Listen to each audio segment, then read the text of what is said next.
Hey guys, what is up? I hope you're all doing great.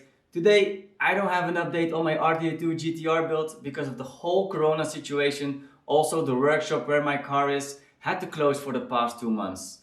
But if you are looking to buy your own Nissan Skyline GT-R or you are just dreaming to get your hands on one of them someday, well, then this video is exactly for you. Today I will give you 5 tips that you definitely need to know before you buy the Nissan Skyline GT-R of your dreams.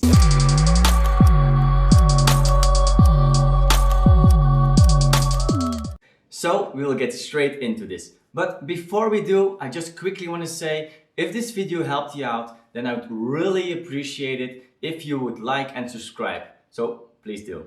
Now, without further ado, here is tip number 1. Don't rush it. Exactly, don't rush it. Because suddenly finding a GT-R, sometimes even when you weren't really looking or expecting it, that will get you quite excited. And that might lead into rushing things and buying the car too fast. So make sure you don't do that.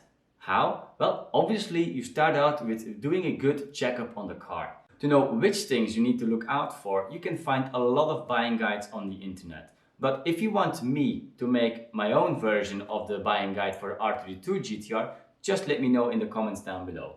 And from the moment I have finished my R32 build, I will gladly make that for you.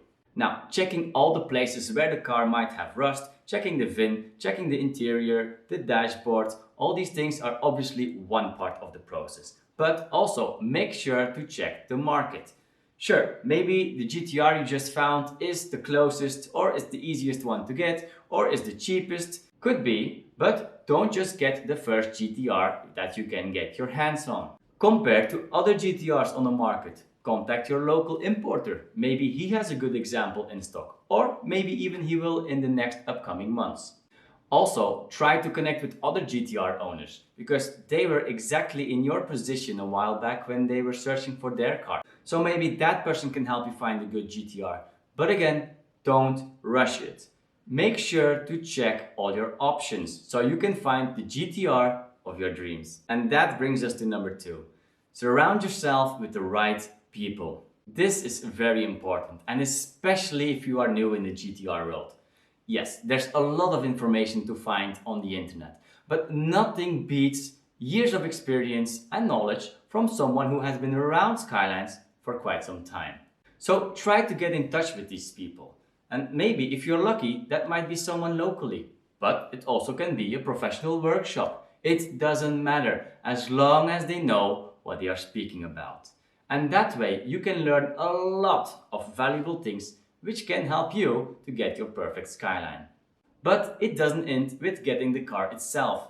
The same thing applies for getting the right parts for your precious GT-R. Imagine you want to do an engine rebuild. Well, having the right people around you who can give you advice and help you choose the parts who are perfect for your build, that's really priceless. And knowing the parts which would be the best for your build, that's one thing. But it's also super important to know where to get those parts from, because not every seller is trustworthy.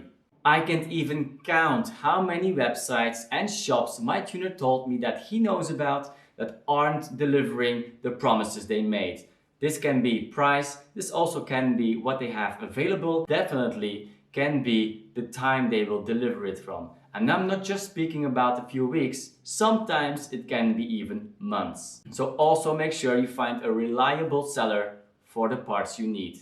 Now, the third tip might not come as a surprise, but it's very important to know before you start with all of this. Getting a GT-R might cost you quite some money. Picture this. You are looking for a GT-R when suddenly, that's the one.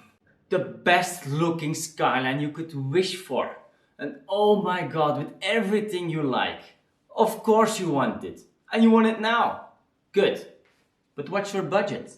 Can you afford it?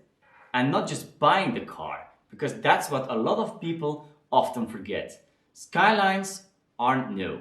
They are between 20 and 30 years old. So keep in mind, things might break. Things might need replacement.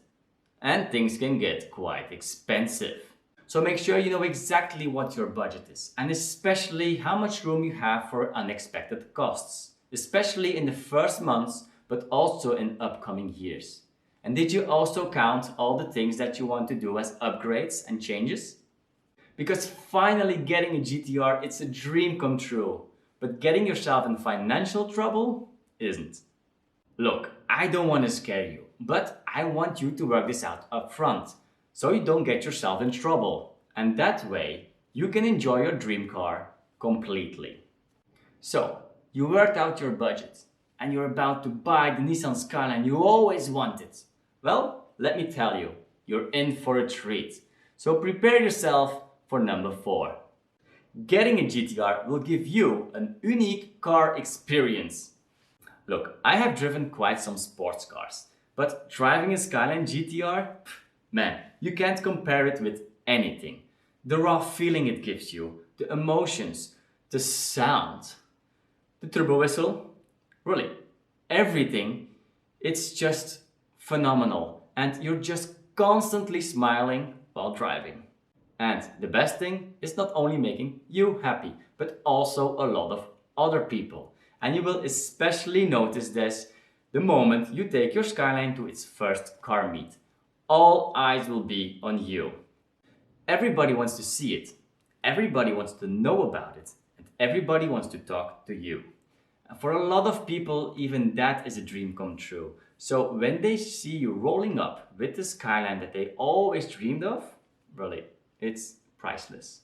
And when you are then, for example, telling to some of those people like, sure, have a seat, or you know what, later you can come along for a ride. You can literally see you made their day, and that is just a really great feeling.